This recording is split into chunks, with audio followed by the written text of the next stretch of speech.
Bismillahirrahmanirrahim. Assalamualaikum warahmatullahi wabarakatuh. Selamat pagi, selamat siang, atau selamat malam ya teman-teman semuanya, para pendengar. Jadi di kesempatan kali ini, hari ini saya akan menyampaikan dan menjelaskan soal-soal kardiorespi. Tentunya soal-soal ini tuh ini sekaligus aku juga belajar sebagai salah satu persiapan aku ikutan Olimpiade RMO, yaitu Regional Medical Olympiad yang diadakan oleh ISMKI. Nah, ini aku latihan soal, aku ngerjain soal, terus aku ingin mencoba untuk menggunakan sistem teaching, yaitu mengajarkan. Jadi ketika aku belajar untuk mengajarkan, itulah salah satu indikator bahwa aku berarti sudah paham dengan materi ini gitu ya, dan sudah paham betul lah, intinya kayak salah satu, kalau aku udah mengajarkan berarti aku udah paham gitu. Nah, berarti ini aku mau ngerjain soal kardiorespi 100 soal.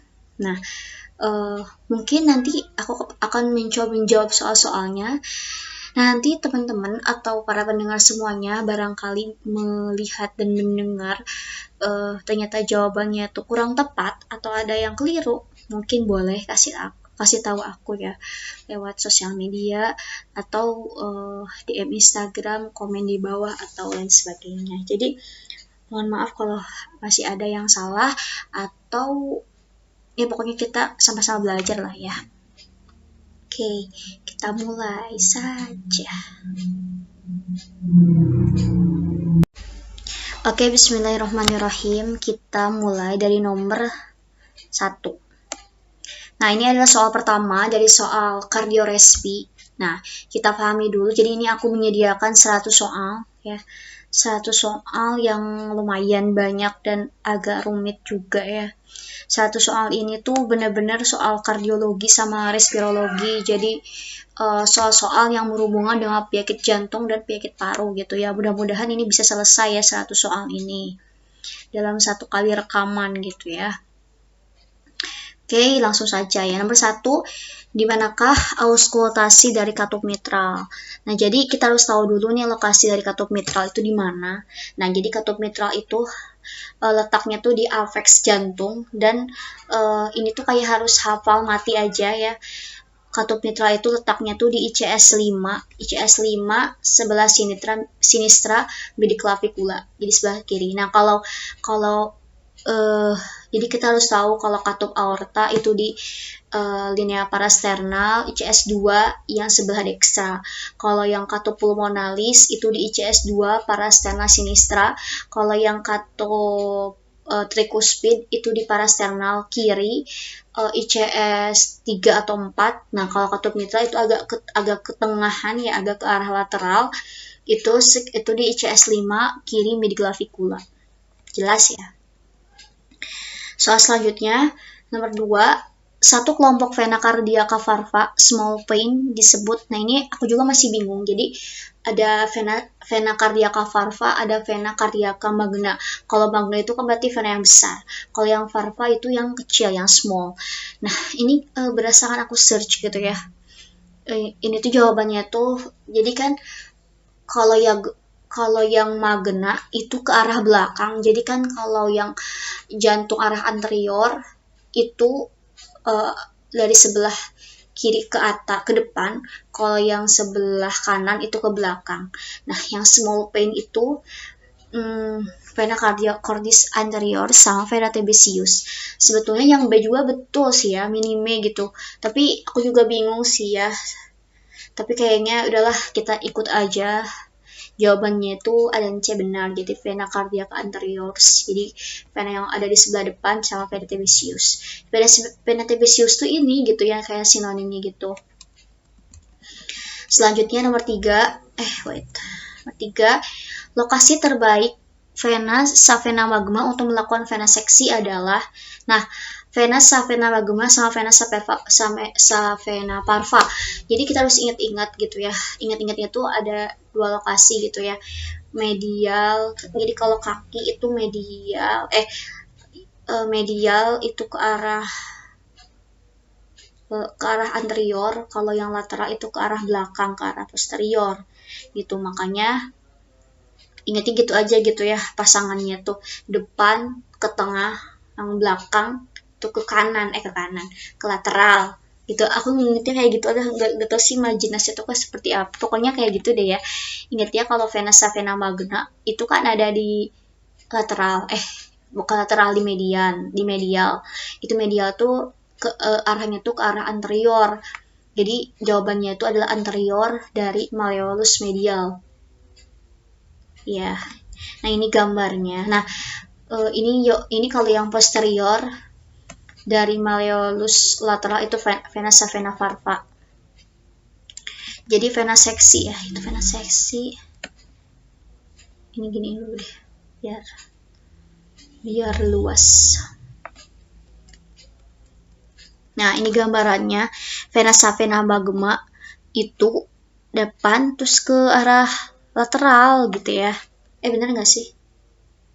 Kok ke arah lateral? Ke arah medial ya. Kalau di lateral itu vena savena parva.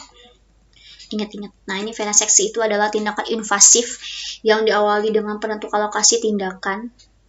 Seringnya itu di vena savena di pergelangan kaki, kemudian dilanjutkan dengan tindakan asepsis dan anestesi pada pasien yang sadar. Palpasi vena savena dapat dilakukan pada anterior malleolus medial. Seluruh peralatan atau tindakan vena seksi ini harus sudah tersedia sebelum memulai tindakan. Terus nomor 4, Tuan D usianya 56 tahun dilakukan ligasi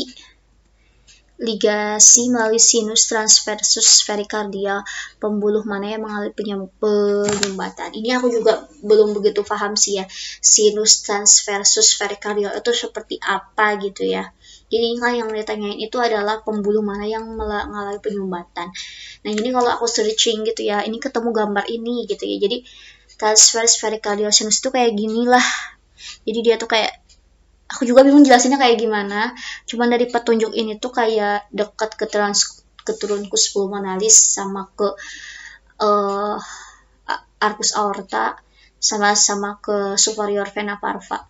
Lokasinya posteriornya tuh aorta sama si truncus pulmonaris, arteriolnya tuh superior vena cava. Jadi jawaban yang dekat itu adalah, ingat aja transversus itu adalah kayak gitu, kayak apa sih transversus itu, kayak menyilang gitu ya. Aku juga bingung jelasinnya seperti apa. Jadi yang paling dekat itu inilah. Mungkin ngecek juga ya jari yang tadi itu, kayak ngecek penyumbatannya. Aorta sama truncus pulmonalis. Yang kelima, di manakah letak nodus atrioventrikular? Itu kan sinus itu ada 3, ada sinus apa? Kok lupa sih,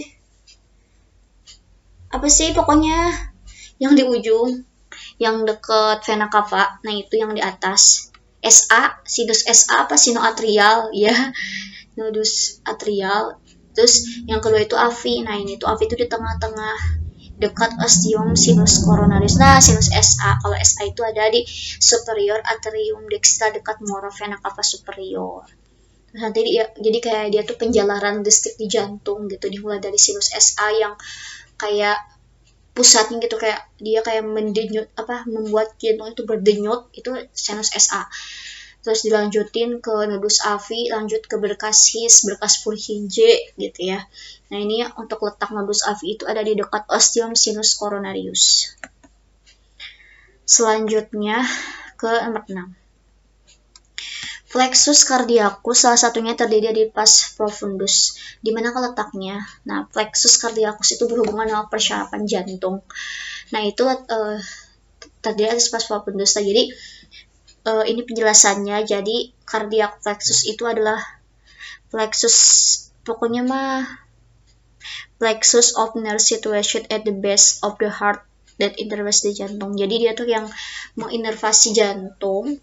Letaknya itu ada di base heart ya, jadi ada di dasar, dimana si cardiac plexus ini terbagi jadi bagian superficial sama bagian yang deep, yang bagian dalam, yang profundus. Dimana yang superficial itu concavity, arcus aorta, dan deep partnya itu ada di arcus aorta sama di trakea. Iya. Paham.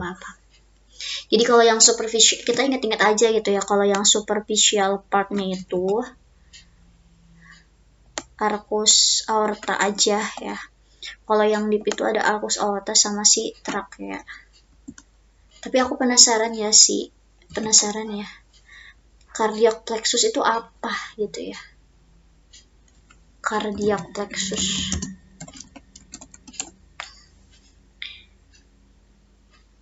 Nah ini gambarannya kurang lebih. Jadi yang persarafannya gitu loh.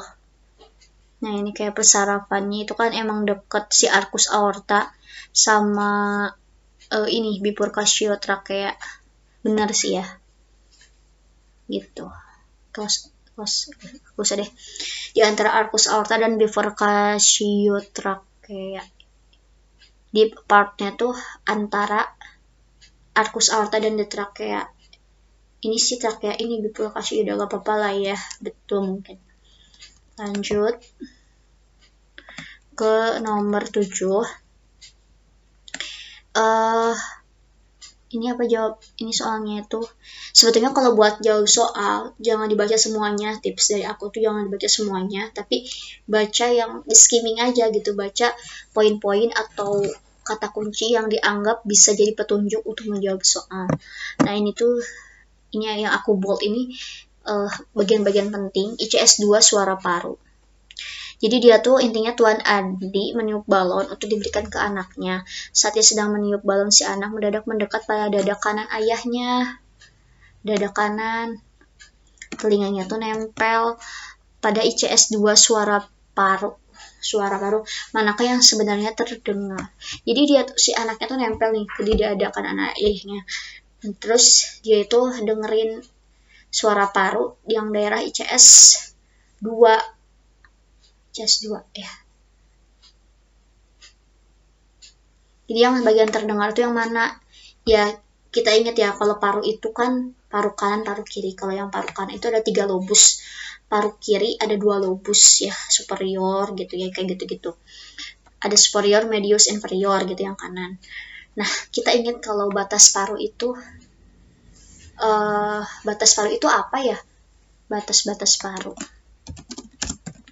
paru kanan dan kiri, coba ada nggak ya di sini? Sebetulnya kalau kita lihat dari sininya sih ICS 2 itu kan masih di atas ya. Jadi kemungkinan besar kalau di atas itu masih di daerah superior sih, ini nggak ada ya.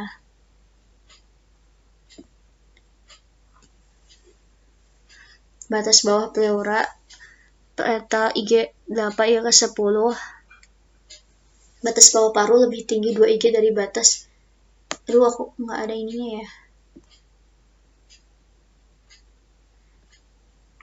Batas baru ICS.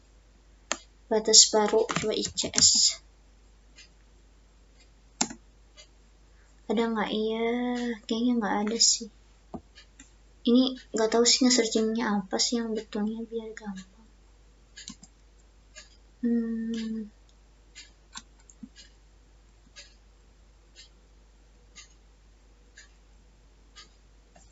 Ya udahlah, pokoknya intinya kalau ICS 2 itu sebetulnya kan ini daerah dada sebelah kanan, berarti dekstra. Terus yang karena ini ICS 2 itu masih di atas, itu berarti daerah superior lah ya. Jadi daerah atas kayak gitu.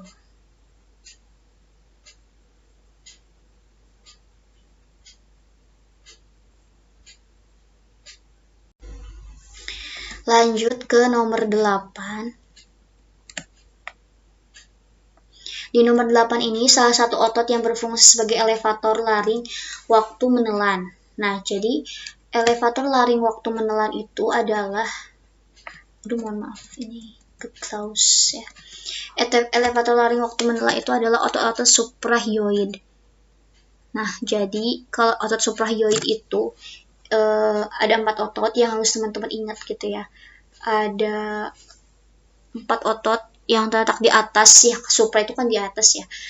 Yang 4 itu adalah otot digastrik, otot stylohyoid, geniohyoid, sama milohyoid. Ya sebetulnya ini tuh suprahiyoid tempatnya tuh berfungsi sebagai elevator laring waktu menelan. Nah kalau kita lihat di sini tirohioid kan, dia di tiroid kan urutannya tuh kayak hioid dulu terus tiroid ya. Itu kan di bawah ya, di bawah di infra berarti kan enggak. Sterno juga kan infra. Nah kalau kriko itu bukan ya, sterno juga bukan.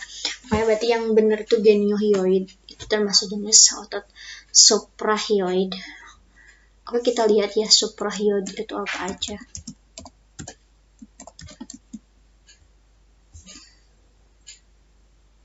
Nah ini mana sih ya yang gambarnya gampang. Nah ini nih,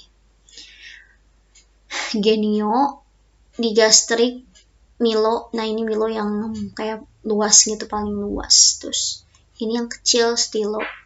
Oh iya yang kecil stilo. Terus yang menyilang kayak gini tuh, ini tuh digastrik. Nah ini tuh buat elevasi laring. Bener gak elevasi? Pokoknya L ya, elevator laring waktu menelan, otot suprahyoid. Nah ini tuh hyoid, di sini tuh hyoid, di suprahyoid di sana di atas gitu ya. Oke paham. Nomor 9, ostium pharyngeum tuba auditiva ini menghubungkan ruangan. Jadi ini tuh kayak apa sih bahasa Indonesianya tuh ya? Penghubung aja lah dia tuh kayak, oh iya, tuba estasi. Ya. Tuba estasius ini adalah struktur unik yang merupakan suatu saluran yang menghubungkan kafum timpani, gendang ya, gendang telinga, kafum timpani dengan nasofaring. Ya ini gampang aja sih ya. Nasofaring dengan kafum timpani. Naso ya bagian nasofaring, bukan laringo atau oro. Ingat-ingat nasofaring. Dengan kafum timpani. Oke, lanjut. Nomor 10. Salah satu safety muscle of larynx adalah, ini jawabannya itu tembak sih ya, karena emang ini tuh jawabannya tuh cricoarytenoideus. Mana ya? Nah ini nih. Jadi dia tuh safety muscle of larynx, pelindung. Iya mungkin ya. Ya lihat aja strukturnya kayak pelindung mungkin ya, posterior. Ingat-ingat cricoarytenoid posterior. Jadi ini tuh cricoid, ini tuh arytenoid. Bagian posterior, bagian belakang. Lanjut nomor 11. Letak dari trakea ini memanjang. Nah, ini juga harus hafal mati aja. Trakea itu mulai dari batas bawah laring, jadi dari benar-benar batas bawah laring itu sekitar cervicalis 6 sampai ke thoracalis 4. Cervicalis dari cervicalis 6, jadi cervicalis yang paling ujung, cervicalis 6 sampai thoracalis 4 atau 5. Di manakah letak percabangan truncus pulmonalis? Jawabannya A dan B benar. Jadi kan truncus pulmonalis ya. Jawabannya itu anterior bronchus principalis. Salah. Inferior vertebra thorax 4. Iya, jadi kan urutannya itu trakea, abis trakea itu bronchus kan. Nah, si truncus pulmonalis ini dia itu kan di mana ya, pokoknya di sana lah, bingung jelasinnya. Anterior, di bagian anterior depan bawah terhadap sisi kiri percabangan trakea. Nah ini yang paling benernya tuh kayak sisi kiri. Ingat aja kan, ini kan truncus pulmonalis itu ada di jantung itu sebelah kiri. Jadi dia tuh terhadap sisi kiri, percabangan trakea kan trakea di tengah. Jadi si truncus pulmonalis itu sebelah kiri dari trakea di bagian anterior inferior. Jadi dia depan, tapi bagian bawah gitu kan. Trakea dulu, abis trakea tuh mungkin jantung kayak gitu ya.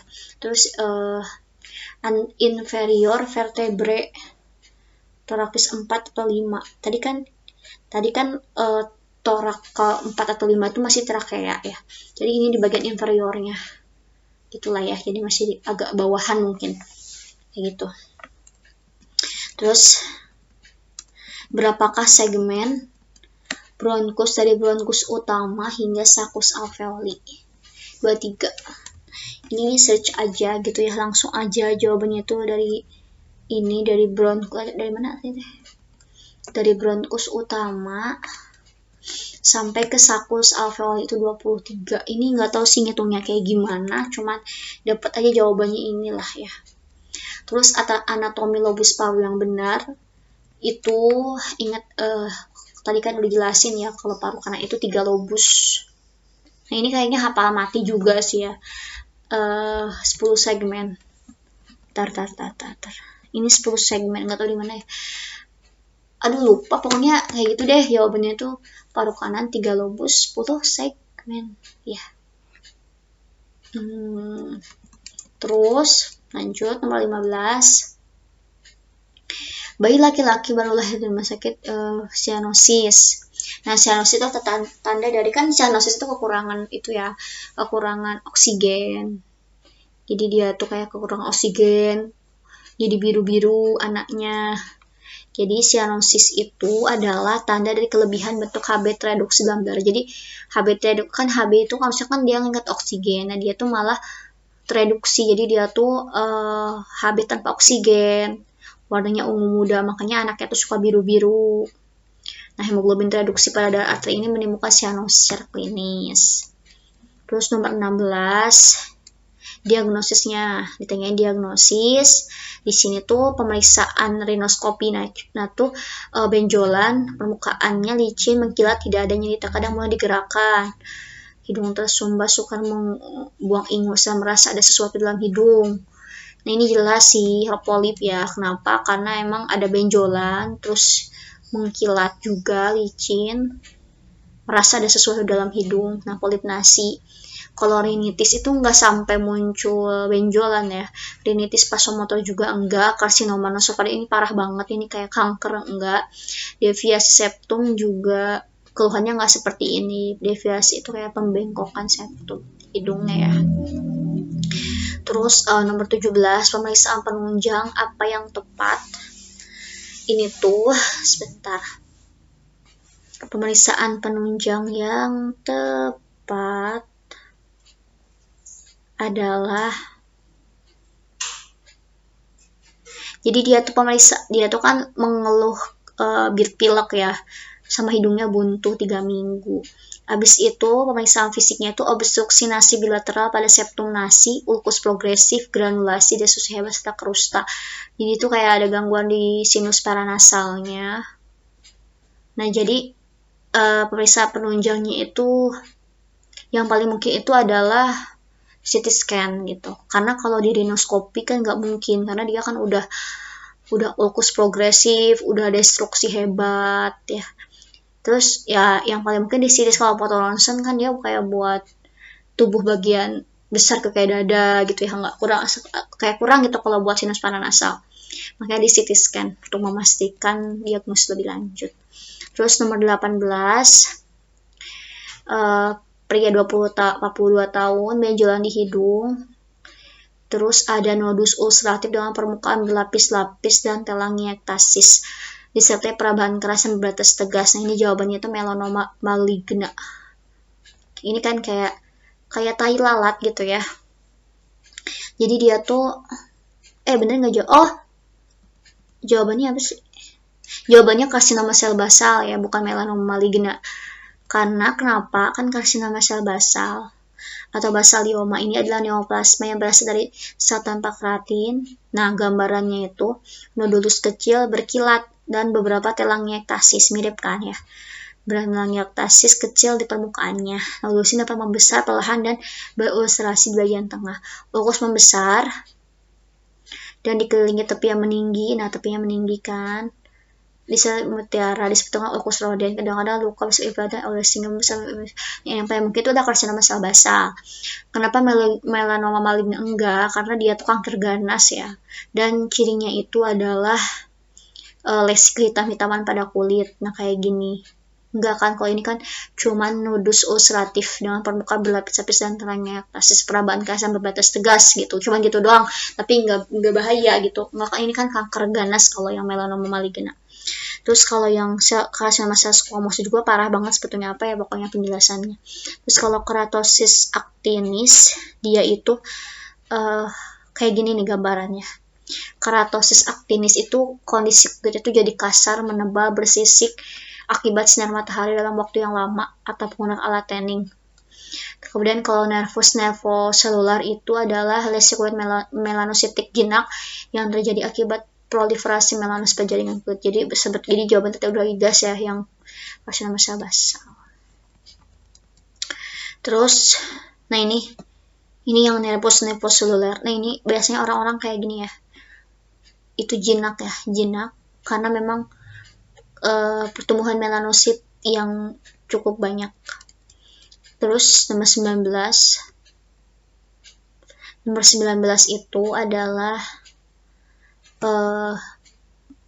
ini ditanyain diagnosis di rinoskopi anterior itu mukasanya biru, edema di sel sekret yang cair, dia itu bersin-bersin, pilek, hidung tersumbat gatal. Ini rinitis ya, jelas ya. Tapi jenis apa dulu nih rinitisnya, kayak gitu kan. Jadi rinitisnya itu adalah jenis yang alergi. Kenapa? Karena dia tuh kan munculnya itu karena ada debu. Kalau yang hipertrofi, karena ada debu deh ya. Kalau yang rinitis Zika itu hidungnya kering, rinitis atropik. Kalau yang Ozayana itu mirip sama rinitis atropik. Kalau yang vasomotor aku lupa. Rinitis vasomotor itu ya pokoknya karena ini kuat ya di debu gitu ya, penyebabnya etiologinya debu ya, ini ya karena alergi gitu. Oh ini nih ada vasomotor, alergi sama vasomotor. Jadi bedanya kalau yang alergi itu biasanya reaksi alergi pada pasien atopi yang sebelumnya sudah tersensitisasi dengan alergen yang sama. Kalau patopnya itu ya kayak gini. Kalau yang vasomotor itu idiopatik, karena memang udah bawaan dari sananya, mungkin karena ada disfungsi sistem otonom, neuropeptida, kadar NO tinggi, atau trauma. Diduga akibat ketidakseimbangan impuls saraf otonom di mukasa hidung berupa meningkatnya aktivitas simpatis. Jadi enggak karena alergi pun dia bisa muncul gejalanya. Itu yang vasomotor. Nomor 20, dia itu nanyain kuman yang menyebabkan penyakit di atas, yang menyebabkan komplikasi glomerulonefritis atau miokarditis. Itu dari sini udah ketahuan sih ya. Ini tuh gas. Apa sih, lupa singkatannya. Pokoknya ini tuh penyebab dari demam reumatik. Jadi kan dia tuh sebelumnya mengeluh nyeri tenggorokan, tonsilnya membesar, hiperemis, kripta, serta tidak ada detritus. Si kuman ini tuh dia tuh kayak menjalar sampai ke jantung atau bisa jadi nyampe ke ginjal. Nah itu tuh jenisnya itu Staphylococcus beta hemolyticus. Ini apa mati aja sih ya. Atau gas ya, Streptococcus apa singkatannya teh lupa. Itu deh. Nomor 21, ya Allah, mungkin. Nah ini nanyain diagnosis juga nomor 21. Dia itu mengalami di pemeriksaan tenggorokannya itu tonsil berukuran T2 diliputi membran warna putih yang bila coba diangkat akan mudah berdarah. Ini sangat khas sekali pada yang disebabkan karena difteri. Corynebacterium difteri. Jadi ini jadi apa? Berarti ada kemungkinan nih ada tonsilitis difteri sama tonsilofaringit. Ini berarti kita tinggal seleksi aja gitu. Berarti yang ini kan enggak ya. Nah ini ada yang apakah ini cuma tonsil doang atau sama faringnya atau sama laringnya. Nah ternyata dia itu di sini suaranya serak. Kalau serak berarti gangguan di laringnya. Ada disfoni itu kayak berhubungan sama kelainan pita suara. Ini laring juga, stridor sama tetraksi suprasternal. Ya, berarti ini jelas ya, dia tuh ada gangguan di tonsil, ada gangguan di faringnya, gangguan di laringnya juga karena ada suara serak, ada disfoni juga, difterika. Kayak gini ya, oke lah, ini mudah aja ya Pak. Terus nomor 22 ini obat yang menimbulkan gejala tersebut. Jadi ada anak diantar ibunya, gigi anaknya tuh berwarna kecoklatan, riwayatnya itu sakit batuk pilek berulang, dikasih obat dikasih antibiotiknya. Terus ya yang bikin gigi warnanya coklat itu kita apal mati itu tetracycline. Kalau streptomycin itu lah obat TB ya, efek sampingnya itu adalah ototoksik, jadi bikin gangguan keseimbangan. Rifampicin juga obat TB, bikin urinnya merah. Gentamicin juga kalau bukan obat TB bukan, tapi dia efek sampingnya nefrotoksik. Jadi di sini itu ada penjelasannya. Jadi digunakan pada anak kurang dari 8 tahun. Tetracycline ini bisa menyebabkan efek samping berupa perubahan warna gigi yang permanen. Ya, jadi hati-hati gitu ya, tetracycline, perubahan gigi anak berwarna coklat. Terus nomor 23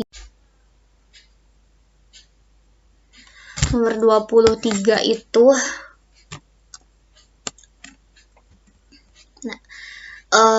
diagnosis. Jadi dia tuh tekanan darahnya tuh 100, nadinya normal ya, RR-nya normal. Suara napasnya menghilang dan redup pada sepertiga basal paru kanan. Nah, ini tuh sebetulnya berhubungan sama pneumotoraks, hemotoraks atau pleural chest gitu ya. Jadi ada udara atau ada cairan di dalam paru-paru gitu.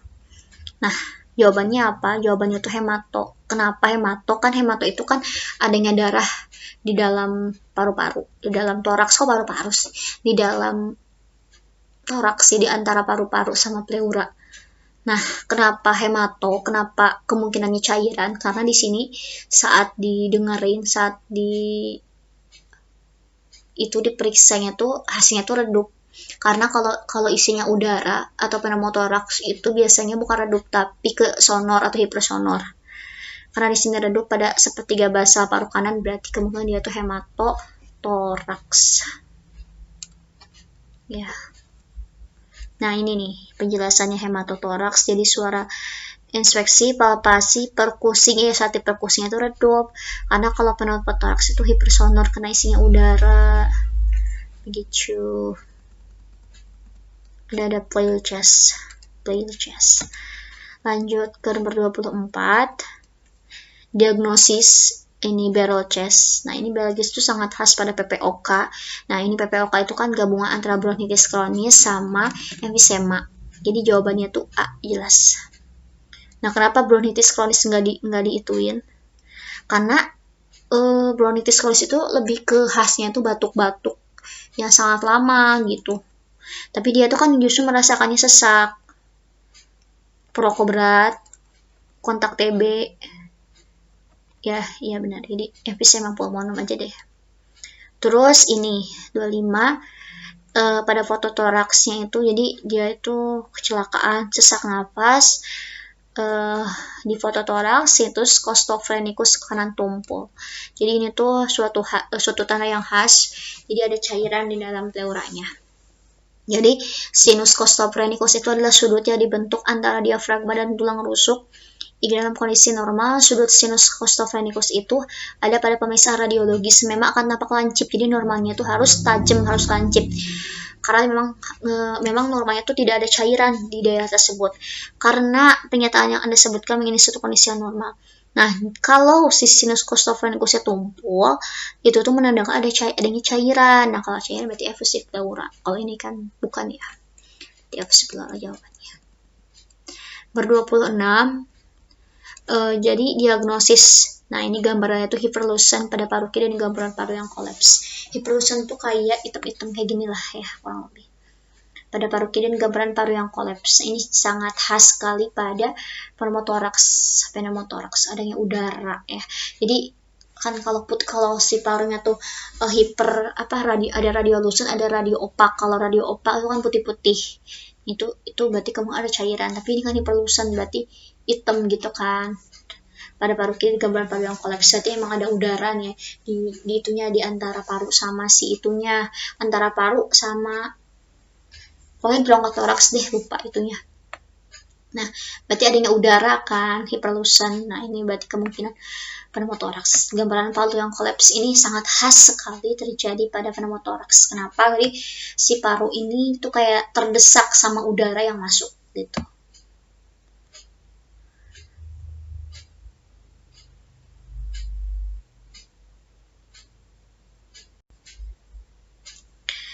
Nah, di soal 26 ini, nah ini gambarannya. Gambar hiperlosa avaskular pada hemitoraks yang mengalami pneumotoraks.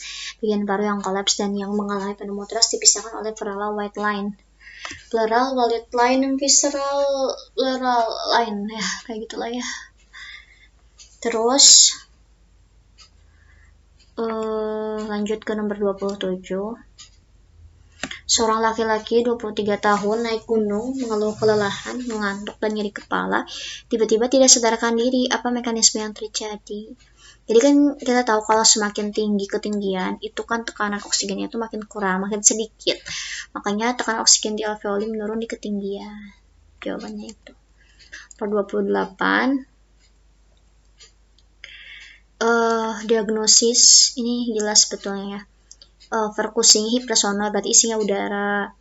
Terus ada pulmodexa kolaps ke arah hilus dan pleura visceral pulmodexa terpisah dengan dinding toraks yang lulusan tanpa corakan bronkofaskular. Vokal valvitus lemah. Ini pneumotoraks jelas sekali. Nomor 29 skip. Nomor 29 itu ditanyain itu adalah efek samping dari obat TB. Nah, efek samping obat mana yang menyebabkan gangguan pendengaran? Itu jawabannya itu streptomycin. Jadi streptomycin itu bikin gangguan pendengaran, bikin gangguan keseimbangan juga. Kalau rifampicin, ingat aja red berarti bikin urin warna merah. Etambutol itu gangguan penglihatan, isoniazid itu bikin neuropati, kalau pirapizinamin itu bikin asam urat naik, sakit sendi-sendi gitu. Nomor 30. Nah, ini nomor 30 itu menentukan diagnosis jenis asma yang jenis apa nih. Nah, jadi dia tuh mengalami kesulitan berbicara dan menjawab dengan terbata-bata. Terus sesak nafas itu muncul 2-3 kali per hari, berarti dia itu harian ya. Ingat aja, bulanan, mingguan, harian.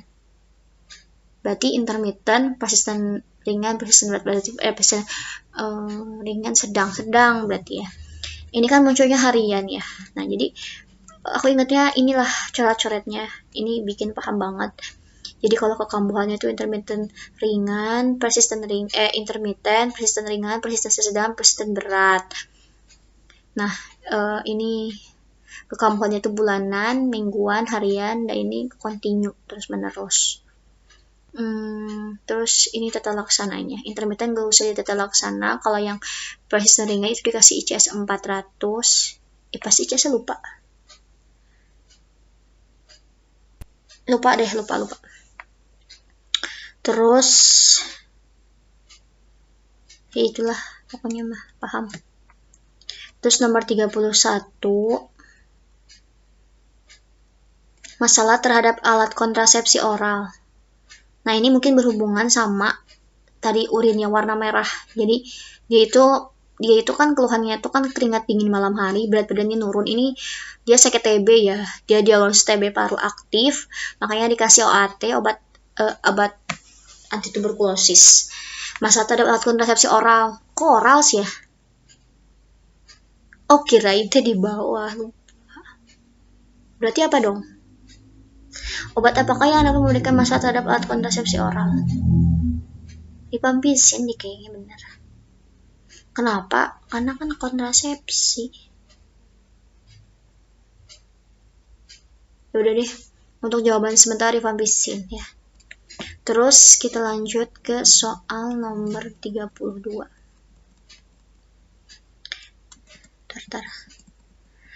Soal nomor 32 ini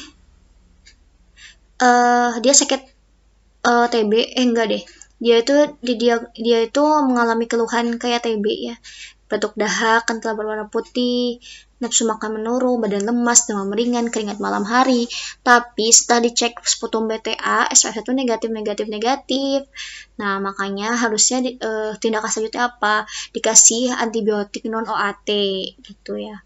Nah, ampicillin kan bukan non OAT ya. Nah, kenapa? Sesuai dengan ininya, alur diagnosisnya gitu ya. Jadi ketika dia sakit, gejala TB, harus dicek yang pertama itu sputum BTA negatif. Nah, sebetulnya yang harusnya yang benarnya itu adalah abis ini tuh langsung dicek TCM guys. Oh, harusnya dia dirujuk dulu ke paskes tingkat lanjut buat di pseudotoraks, tapi kan nggak memungkinkan ya, karena dia itu di puskesmas, ya puskesmas, makanya karena nggak memungkinkan, nggak ada ronsen toraks, makanya jalurnya itu ke sini, tidak bisa dirujuk, jadi kasih terapi AB non OAT gitu. Harusnya sih buat memastikan lebih lanjut sih di foto ronsen ya, foto toraks gitu, bagaimana hasilnya gitu, apakah sesuai dengan diagnosis TB. Kayak kasih ampicillin dulu, antibiotik non OAT. Terus nomor 33, pemeriksaan penunjang apakah yang dapat menegakkan. Dia itu sakitnya apa? Batuk berdahak kental kuning, sesak nafas, ronki basah kasar di kedua, basah paru, leukosit 13.000. Dia itu kayak sakit pneumonia nggak sih ya? Batuk berdahak kental kuning, sesak nafas, ronki basah kasar, leukosit 13.000. Ini kayaknya dia sakit karena itu ya, karena infeksi bakteri. Untuk memastikannya itu adalah fototoraks PA ya. Jadi ada tanda khas pada pneumonia ini, kebetulan pneumonia sih. Nomor 34, ini masih menanyain efek samping obat TB.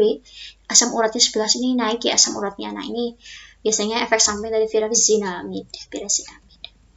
Nomor 35, itu obat mana yang paling mungkin menyebabkan keluhan di atas. Jadi dia itu sakit apa, dia tuh keluhannya tuh berdebar-debar. Abis itu, jadi dia tuh berdebar-debar tuh abis minum obat sesak nafas. Ya udah tinggal cari, karena dia tuh asma bronkial ya, makanya dikasih obat sesak nafas. Nah, diperiksa deh, periksa fisik, hasilnya tuh tekanan darahnya 160, tinggi ya, takikardi.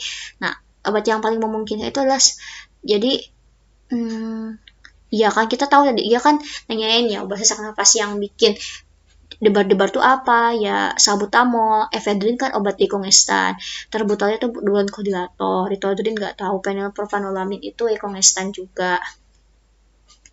Salbutamol ini berpotensi menyebabkan ini jantung debar-debar. Ya udah sih itu jawabannya ya, salbutamol.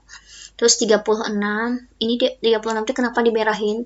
Karena aku benar-benar sangat bingung juga, benar-benar bingung banget.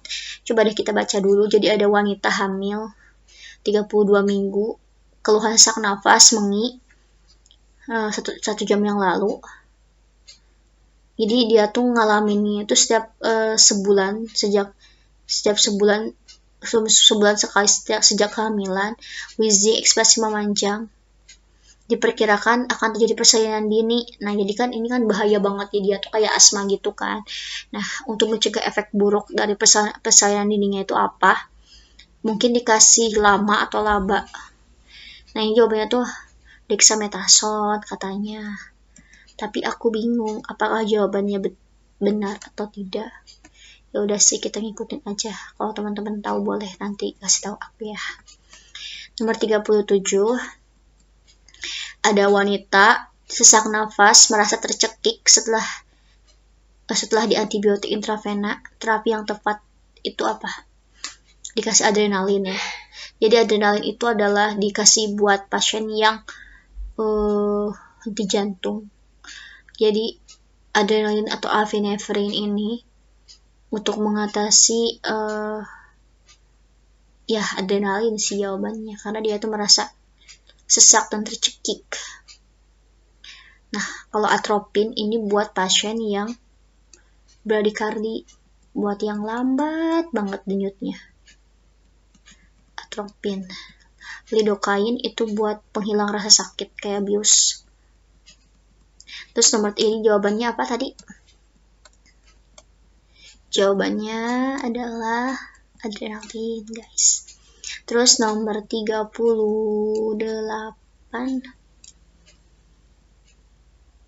nah ini diagnosisnya. Dari sini aku tebelin, pasien sedang makan, tersedak dan muntah tiba-tiba sesak nafas. Ini sangat, terus pemeriksaan fisiknya itu ronki basah dan kedua kasus cyanosis. Nah ini ronki basah itu adalah ciri dari pneumonia. Tapi pneumonia jenis mana nih? Yaitu aspirasi. Kenapa? Ya dia tersedak, jadi aspirasi itu kayak ada suatu benda di pernapasan gitu. Kalau asma kan itu sifatnya tuh karena nggak ada ronki basah. Terus kalau bronkitis aku juga bukan kayak gitu sih ya. Ya udah jawabannya E ya. Nomor 39, kriteria nafas bayi yang cepat kurang dari 2 bulan. Bayi itu emang cepat ya. Rata-rata 30 sampai 50 sampai usia 6 bulan itu 30 sampai 50. Tapi kalau lebih dari 50 itu cepat, itu harus nafas cepat ya. Makanya bayi nafasnya suka cepat. Gitu. Terus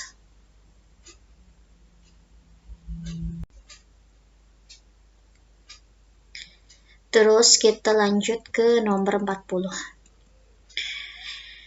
Penyebab lesi. Jadi ada pneumotoraks, ditemukan lesinya itu radio opak miliar. Mungkin dia sakit TB ya kali ya. Sesak nafas enggak deh. 1 minggu yang lalu, sejak 1 bulan pasien mengadu batuk. Kalau batuk jadi dia tuh lesinya itu radio opak miliar. Jadi kan radio opak miliar itu kayak putih-putih tapi kayak nyebar ke seluruh bagian paru gitu. Nah itu kok bisa nyebar? Kenapa? Karena memang hematogen ya, penyebaran lewat aliran darah. Bener nggak sih? Benar lah, yakin insya Allah. Nomor 41, dia itu ada anak bayi 9 tahun, sesak nafas, demam batuk pilek, ekspirasi memanjang tepat mengit, leukositnya rendah sih ini tuh. Trombosit diagnosis paling ini bronkiolitis. Kenapa? Karena bronkiolitis itu emang terjadi pada anak-anak gitu ya, pada bayi. Kok bayi sih? Nggak bayi, anak-anak gitu. Kalau asma dia tuh nggak ada ekspirasi memanjang, terus nggak ada trombosit leukosit.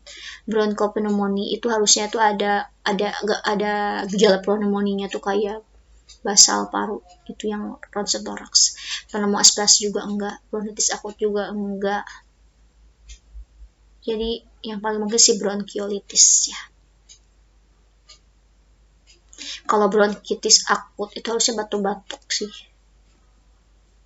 Yang paling mungkin bronkiolitis, karena bronkiolitis itu biasanya tuh sering terjadi pada anak-anak. Nomor 42,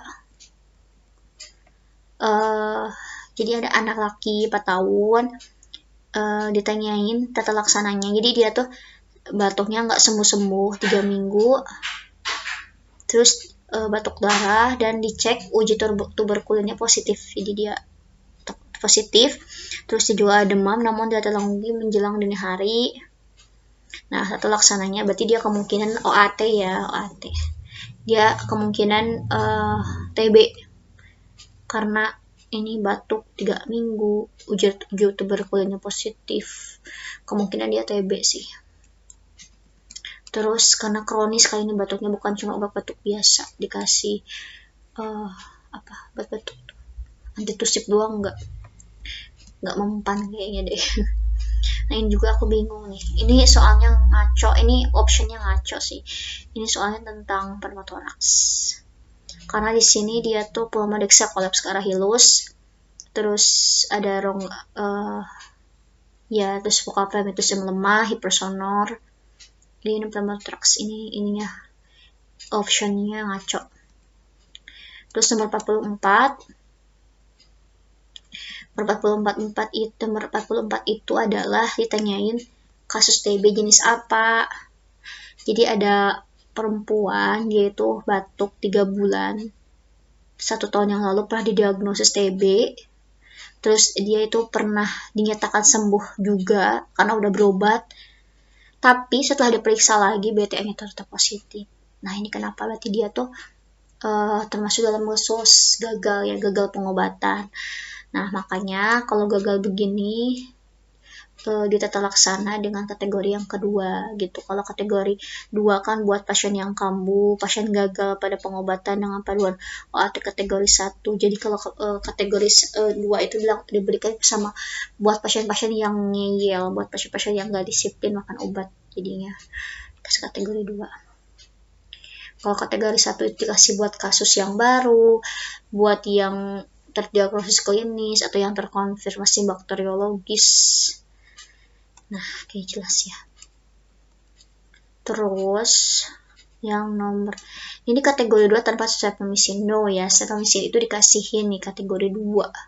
Buat nguatin bedanya apa? Kalau yang kategori itu ada ini, ada streptomycin. Ini juga beda ya. Nomor 45. Ini sama tentang obat TB juga.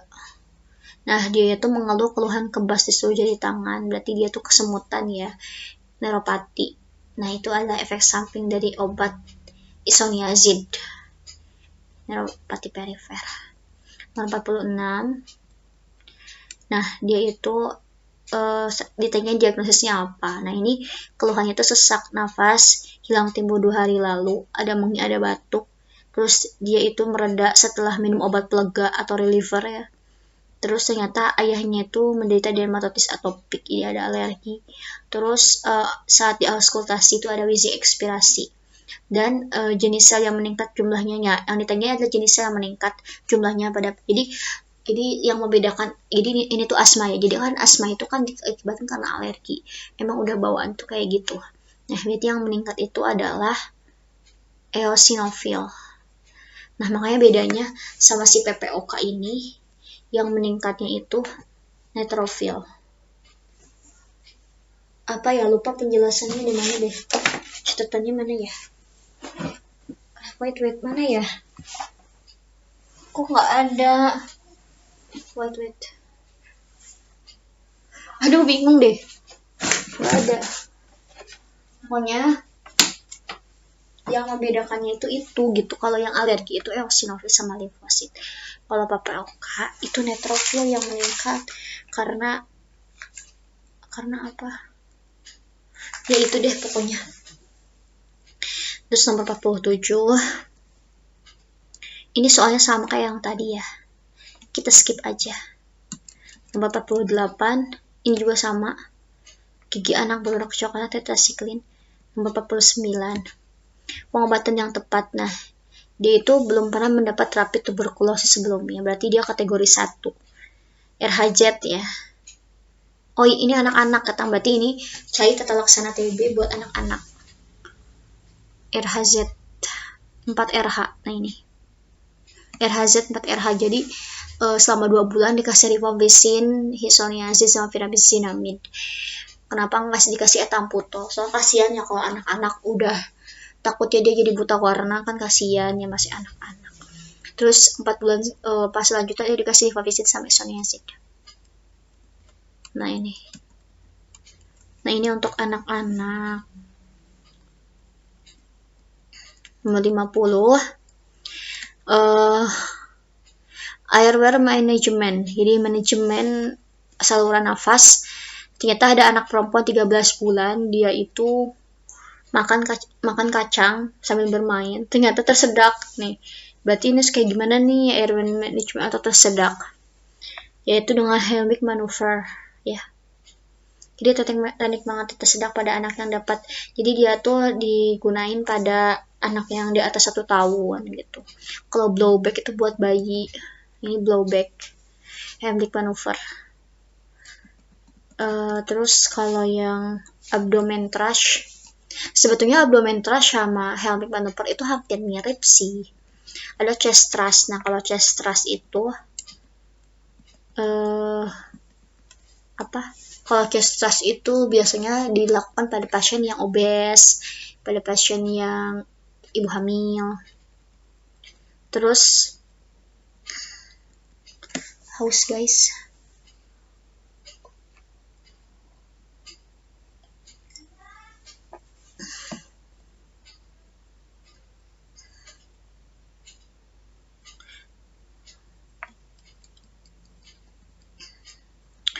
Nomor 51.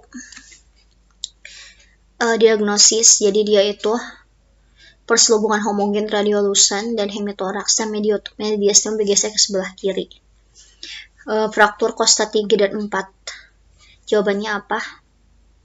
Jadi dia itu kan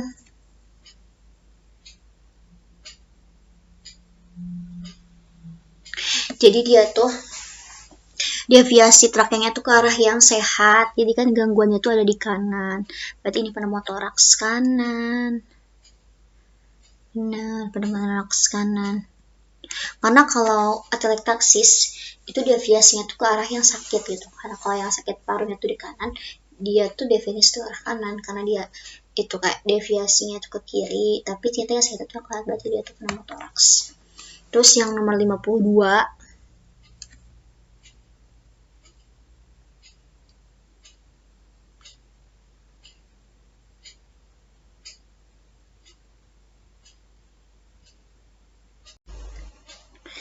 lanjut ke nomor 52, ditanyain diagnosis. Jadi dia tuh kan batuk 2 minggu, keringat dingin. Dulu pernah diobati TB selama 9 bulan dan dinyatakan sembuh 1 tahun. Tapi ternyata ronsennya itu fibrosis paru. Ternyata rasanya tuh fibrosis paru. Jadi ini tuh gejala sisa gitu. Karena kalau emang si BTA-nya positif lagi, berarti itu termasuk dalam kasus gagal kayak tadi. Karena kan kalau kasus baru kan dia belum pernah berobat atau pernah minum OAT. Ini dia kan emang udah pernah sembuh juga. Kasus kambuh atau relapse itu BTA itu positif gitu, bukan cuma ronsennya doang. Berarti ini tuh termasuk dalam gejala sisa. Ya. Tapi kasus lama enggak, karena udah tuntas sebetulnya, udah sembuh juga kan dia tuh. Udah dinyatakan sembuh selama 1 tahun. Terus nomor 53 ini dia itu pernah mendapat terapi OAT 5 minggu, berhenti gitu karena merasa membaik. Nah, hasil pemeriksaannya tuh ternyata sputum BT itu positif 2 kali ya. Nah, berarti ronsennya tuh ada inverted diapex, berarti itu dia tuh masih TB kan. Ini tuh termasuk dalam putus berobat. Nah, kalau diobati lagi termasuk dalam kategori 2 gitu ya. Pasien yang ngeyel ya, pasien yang nggak disiplin itu diobati kategori 2. 54, dia itu pernah mendapat terapi OAT 4 bulan, terus berhenti sendiri karena merasa sembuh.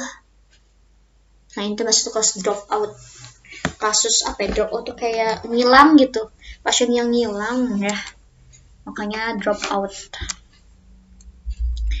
Kalau MDR itu multi drug resistant enggak ya? Nomor 55, dia itu ngeluh laki-lakinya tuh merasa sesak nafas, nafas bunyi, batuk di malam hari, eksim. Periksa penunjang itu ya tuh piclometer ya. Jadi dia tuh buat ngukur kapasitas vital paru, buat ngukur volume ekspirasi paksa adaptif pertama, itu pakai spirometri atau piclometer. Untuk ngecek apa ya? Untuk ngecek itunya aja, pernapasannya itu apakah presentasinya termasuk yang itu, pokoknya mah aduh aku lupa jelasinnya. Spirometer untuk melihat kapasitas vital si parunya tuh bagus nggak sih gitu ya, kayak ditiupin. Terus lanjut ke nomor 56. Nah, ya Allah aku kucul banget ya, gak apa-apa. Nomor 56 itu penyebab gambaran pseudotoraks, dia itu ada lesi paru kanan. Pemeriksaan dahak. Jadi 8 bulan yang lalu pernah TB, diobati. Namun TB pengobatannya itu dihentikan oleh pasien sendiri. Nah, ini nih pasien yang nggak disiplin nih. Terus ternyata masih ada nih lesi paru kanannya itu. Ternyata disebabkan karena apa ya? Karena reaktivasi lesi primer sebelumnya gitu ya. Terus 57 perubahan warna urin dari valvisin. Terus 58 keluhan kebas, INH, isoniazid, itu efek sampingnya. 59, nah ini tuh luka bacok nih, luka bacok berarti kan ada luka terbuka, terus dia itu ternyata pneumotoraks ya. Kenapa? Karena gerakan dada sebelah kanan lambat, auskultasi juga hipersonor, terus beberapa menghilang. Nah, berarti dia tuh termasuk dalam open pneumotoraks ya, yang terbuka. Jadi kan pneumotoraks itu macam-macam ya, ada yang open, ada yang close, ada yang tension.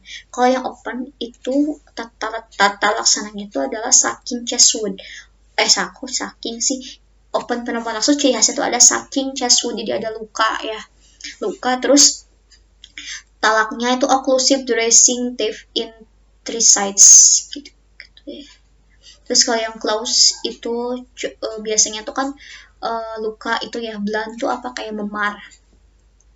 Itu tolaknya tuh cukup di chest tube sama di white cell drainase. Kalau yang tension itu di nidotoracostomy atau nidotoracocentesis. Nah, makanya di open pneumothorax ya pasang kas 3 sisi ya. Ini bisa inilah occlusive dressing teeth in 3 sides. Terus tutup dengan kaset 3 steril. Nomor 60 itu diagnosis ini sama kayak soalnya deh. Perselubungan homogen pada hemotoraks kanan, target terdorong ke kiri pneumothorax kanan, jelas ya. Terus nomor 61 karena ini tonsil membesar di selubung membran kemudian ini difteri. Nah, jadi si Corynebacterium diphtheri itu ciri khasnya itu dia tuh kan Corynebacterium tuh positif, bakteri gram positif, tidak tumbuh di media agar McConkey. Terus nomor 62 ini soalnya sampai yang di atas ya, karsinoma sel basal.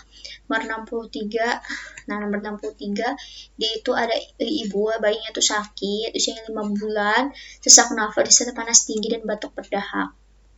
Ada flu, napas cuping hidung, suara ronki basah halus pada auskultasi. Dia itu pneumonia, tapi nggak cuma pneumonia aja gitu, dia itu bronkopneumonia. Kenapa? Karena ada pernapasan cuping hidung gitu ya dia tuh. Terus ada suara ronki basah halus pada auskultasi paru. Nah, ini tuh biasanya tuh bronkusnya juga ada gangguan gitu, kayak ada mukusnya, sesak nafas disertai panas tinggi dan batuk berdahak, mungkin karena disebabkan bakteri. Yang jawabannya itu bronkopneumonia. Terus nomor 64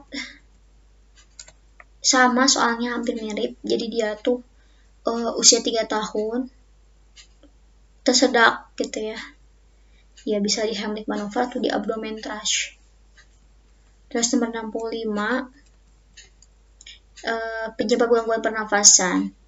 Nah, jadi dia itu ada wanita 48 tahun, sesak nafas, bengkak pada buah zakar, asites dan edem pada ekstremitas inferior, gangguan pulmonal, VAP 70%. Sebetulnya ini antara gejala sama pertanyaan agak enggak sinkron sih ya. Kenapa? Karena ini tuh kayak, ini kan gangguannya gangguan jantung ya. Ini jantung.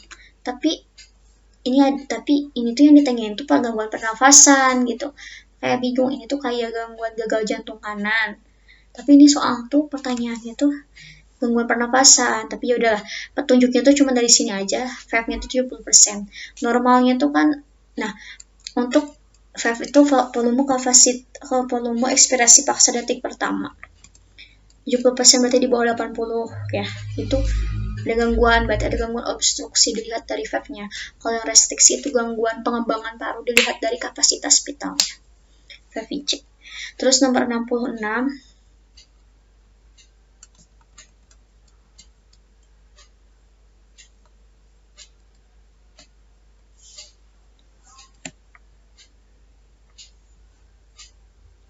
Nomor 66, diagnosisnya itu batuk-batuk 2 minggu lalu, anak-anak mereka 1,5 tahun, batuknya itu disertai mual muntah, inspirasi darah, ada leukosit. Nah, ini bronkopneumonia juga. Jadi kan di sini tuh ada sih baca-bacaannya. Kalau bronkopneumonia itu didahului infeksi traktus respiratori bagian atas, terus suhu tubuhnya naik, kejang, demam tinggi, enak gelisah, pernapasan cepat, terus ada pernapasan cuping hidung, cyanosis, muntah dan diare. Terus itu sih petunjuknya.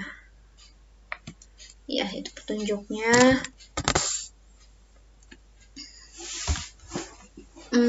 Terus lanjut ke nomor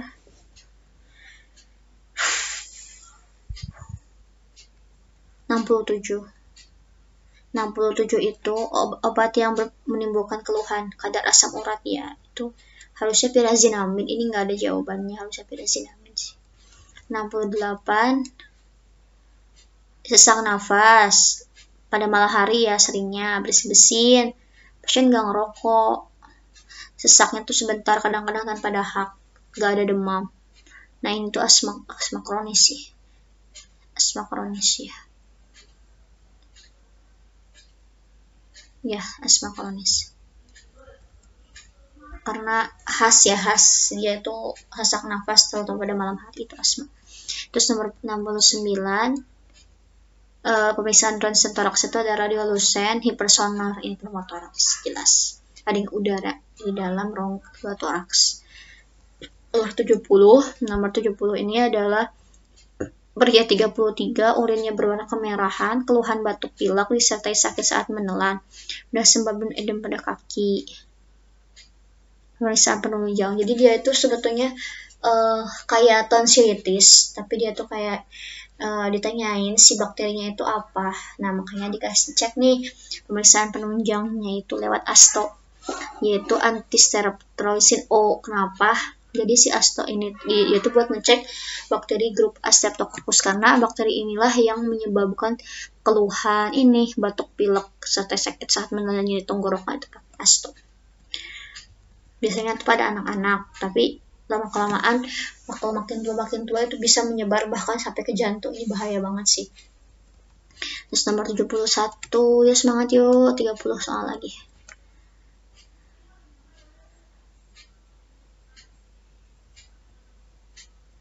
Bentar.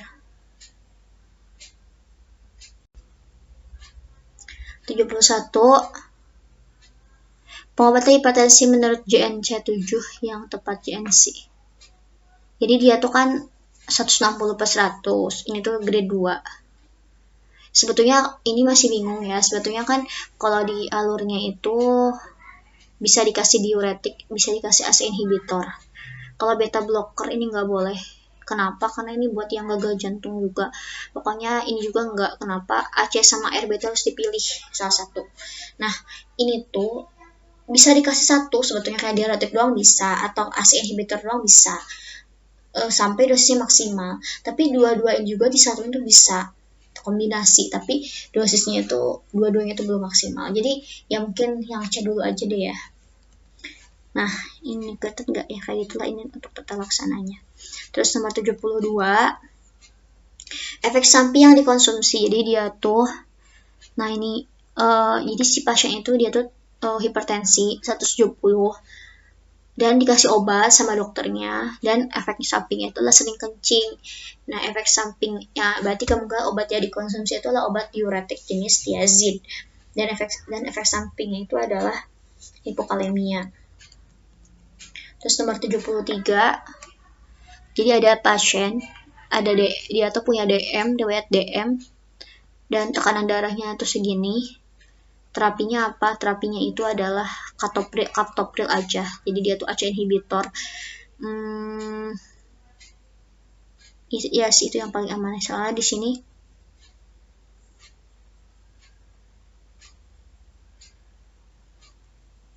buat pasien yang DM itu dikasih ACI.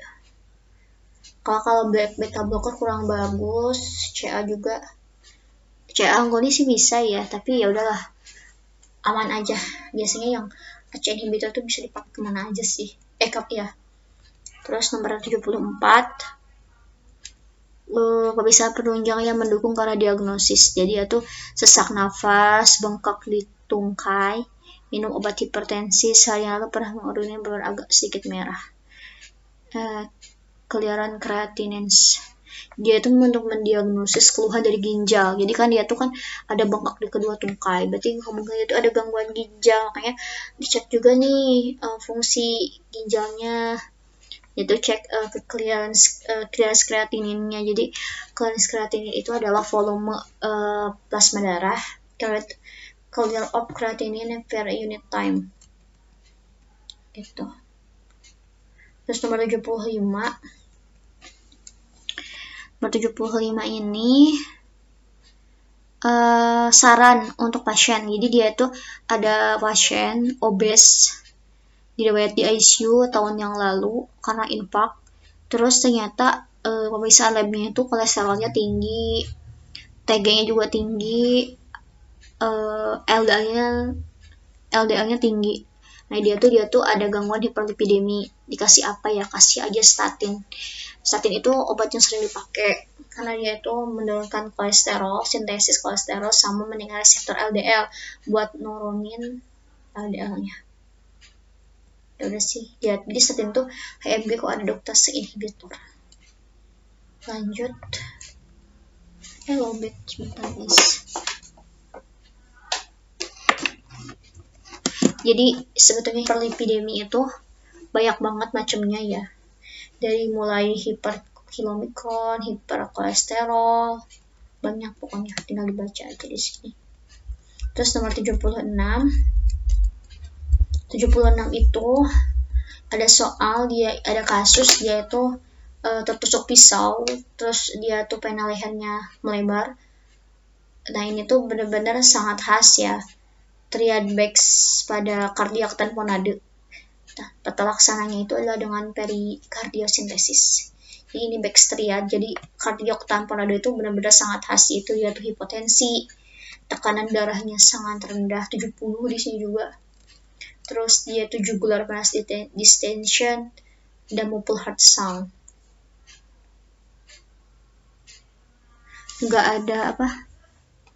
Nggak ada sound breath lander. Bener. Bener nggak sih?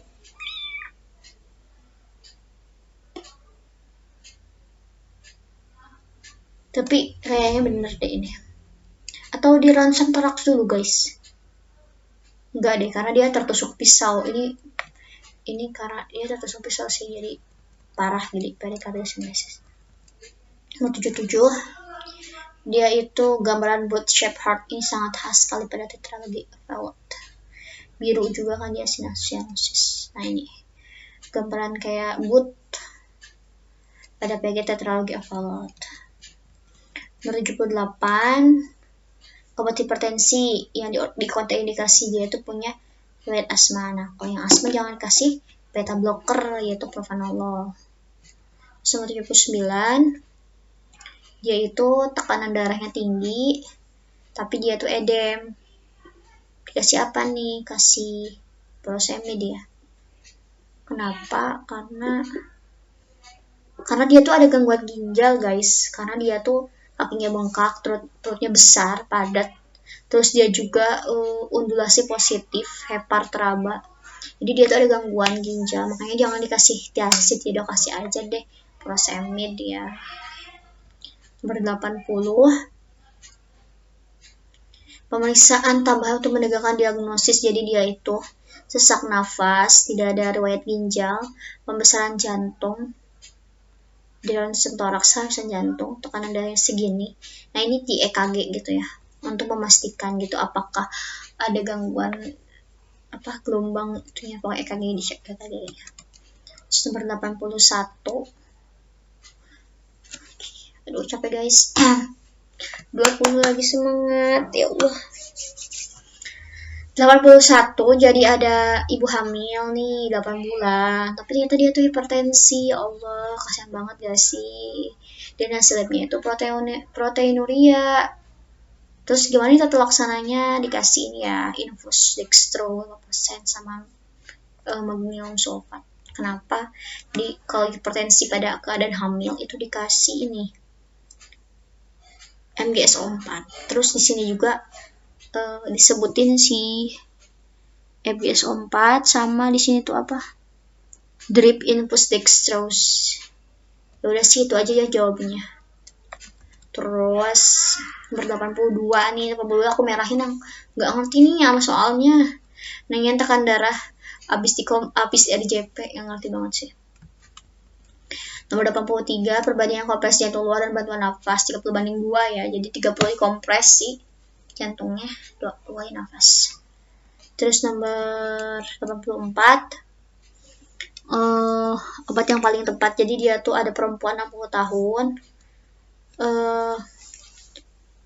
Jadi dia itu dia tuh mengalami hipertensi urgensi mungkin ya, krisis hipertensi, entah urgensi atau emergensi dulu. Sebulan yang lalu 200, nah sekarang jadi 190. dikasih vasodilator sama beta blocker, berarti dia tuh ada kemungkinan komplikasi ke gagal jantung. Obat yang paling tepat ya dikasih ACE inhibitor aja lah ya, yang aman ya, karena emang ACE inhibitor ini dikasih juga buat yang pasien mengalami krisis hipertensi sesuai dengan yang di kasus. Terus nomor 85, seorang perempuan 65 tahun menggunakan obat diuretik selama lebih dari 6 bulan, hipokalemi. Ya, hipokalemi itu adalah efek samping dari thiazid ya, hidroklortiazid. Terus nomor 86, dia itu sakit dada gitu ya, tertahan dan terikat, timbul perasaan nyeri, gelisah, jantung debar. Pokoknya dia tuh mengalami banyak keluhan, tapi dari pemeriksa penyakit dalamnya itu nggak ada kelainan gitu ya. Nah, kemungkinan dia gangguan somatoform gitu, karena ada kelainan psikologis di mana dia tuh mengalami keluhan fisik yang tidak menentu namun tidak tampak saat pemeriksaan fisik. Ini gangguan somatoform. Kalau impak kan biasanya di EKG-nya itu ada ST elevasi. Kalau pneumotoraks juga biasanya di ronsen itu muncul ya, muncul udara di paru-paru gitu. Kalau perikarditis biasanya ada nyerinya tuh nyeri pleuritis ya. Kayaknya ada juga gangguan EKG-nya juga. Terus 87, dia itu berdasarkan klasifikasi JN ya, dia tuh tekanan dari 170 itu adalah hipertensi stadium 2. Kalau stadium 1 itu masih 140 ke atas. Kasih kuning dulu deh biar kelihatan. Terus nomor 88, nah ini masih bingung juga ya, nggak ngerti soalnya, masih bingung banget. Ya udahlah, kita skip dulu aja ya biar nggak pusing. Tapi kalau teman-teman tahu nih, coba lihat tuh soalnya. Oke ya, udah cepet gitu. Tadi nomor berapa? Lanjut kita ke nomor 89. Ditanya diagnosis, keluhannya debar-debar, berat pada dada, tertekan jadi dada kiri dan takut mati. Wih, ini diagnosa ini AMI ya. AMI itu adalah akut myocard impact, khas sekali. Terus yang 90,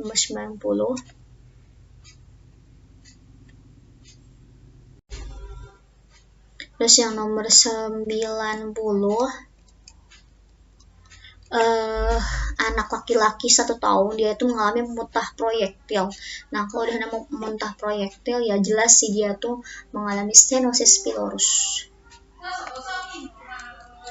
Terus nomor 9, ini stenosis pylorus itu kayak lambung yang deket ke ususnya tuh kayak mengalami stenosis, penyempitan gitu. Terus nomor 91, efek samping dari obat yang diminum. Dia itu kan jantung debar-debar, sering kencing ya, thiazid kali ya, thiazid. Hipokalemi, jelas sih, hipokalemi. Terus 92, ujung jari kakinya tuh kehitaman, perokok berat. Ini sangat khas sekali pada thromboangitis obliterans, atau nama lainnya apa? Burger gitu lah, kayak kita lupa. Terus nomor 93, dia itu mengalami keluhan debar-debar, berat badan turun, semakin kurus, nafsu makan padahal naik, tapi dia kurus, sulit tidur, sering emosi, sering berkeringat, cuaca panas, sering keringetan. Nah, ini khas sekali pada hipertiroid ya. Nah, pada pasien yang hipertiroid ya, untuk memastikan yaitu dicek pemeriksaan penunjangnya itu adalah kadar TSH. Kalau di ronsen kayaknya enggak juga sih. Sakitnya kan di sini di leher. CT scan juga nggak mungkin gitu, karena gimana ya, kalau di CT scan kayak juga terlalu mahal kan. Jadi kan di sini hipertiroid ya, diceknya tuh TSH.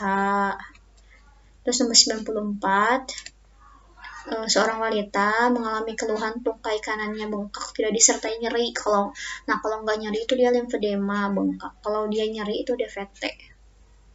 Terus nomor 95, elevasi eksamen di 23 AVF itu impact myocard inferior. Ini sangat mudah sekali ya. Nomor 96, ini hasilnya itu ada fixed split S2. Jadi saat diperiksa auskultasi ada suara fixed split S2 widen gitu ya, with wide and fixed splitting. Ini khas ya, gejala khas pada atrial septal defect. Nomor 97, yaitu obat. Jadi ada pasien laki-laki 29 tahun, dia tuh mengalami demam batuk pilek, terus dia itu ngobatin sendiri, beli obat warung, dan tekanan darah tuh malah jadi naik gitu, yang awalnya 120 malah jadi naik ke 160. Berarti cari nih obat yang bikin naik tekanan darah, yaitu obat pseudoephedrine. Jadi itu obat tikongestan. Nah ini bacaannya ya. Jadi pseudoephedrine itu bikin naik tekanan darah. Sebetulnya obat tikongestan sistemik itu bikin naik tekanan darah, tapi yang paling ini kayaknya yang paling mungkin sih pseudoephedrine. Terus nomor 98, ditanyain klasifikasi arcus aorta bila pada pemeriksa ditemukan murmur alfa. Nah ini dia tuh kan klasifikasi berarti si arcus aorta itu mengeras ya mungkin ya. Berarti ada stenosis aorta. Berarti kan aortanya mengalami gangguan. Berarti ketika jantung memompa sistolik, si aorta itu nyempit, jadi ada murmur sistolik saat ejeksi. Makanya yang jawabnya itu. Terus di aorta, kalau aorta itu ada di kanan, kalau pulmo kan, kalau yang kartu pulmonalis itu di kiri, makanya ejection systolic murmur CS2 parasternal kanan. Cortius murmur itu jelas pada PDA. Kalau yang systolic murmur yang kiri 34 itu di ventral septal defect. Terus lanjut ke nomor 95 sampai 100. Ini kita gambar yang jelasnya di sini. Nah, jadi nomor 99. Ngelag ya Allah. Ngelag guys. Nomor 99 sama 100. 99 itu soalnya ini. Jadi ada laki 35 tahun. Nadinya itu 120, tinggi banget ya guys ya. Namanya kan namanya tuh maksimal 100. Nah ini EKG-nya tuh kayak gini. Ini tuh sinus takikardia. Nah ini AF enggak. Kenapa? Kalau yang fibrilasi itu kan biasanya enggak beraturan. Ini kan masih beraturan. Terus VT, ventricle tachycardia kan biasanya luas kayak gini kan. Tapi ini kan masih ada atrialnya. Terus vertical fibrillasi kan kayak gini ya, kedut-kedut hampir mau mati nih, ini pasien-pasien mau meninggal kayak gini nih. Sinus takikardia. Kalau atrial flutter itu biasanya kayak gergaji, ini kan enggak ya. Kayak gergaji enggak sih? Kayak gergaji enggak sih ini?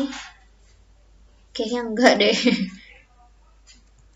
Terus sampai 100 kayak gini. Denyut jantung tidak sinkron dan dengan nadi perifer. Nah ini jelas nih, ini fibrilasi ya. Terus ini atrial fibrilasi sih. Ya. Oke guys, 100 soal kardiorespi sudah tuntas. Alhamdulillahirrahmanirrahim. Doain aku mudah-mudahan bisa lolos RMO-nya, amin. Ya, kita lanjut di next pertemuan. Mudah-mudahan kita bisa menuntaskan soal-soal yang lebih banyak. Amin. Sekian, terima kasih. Wassalamualaikum warahmatullahi wabarakatuh.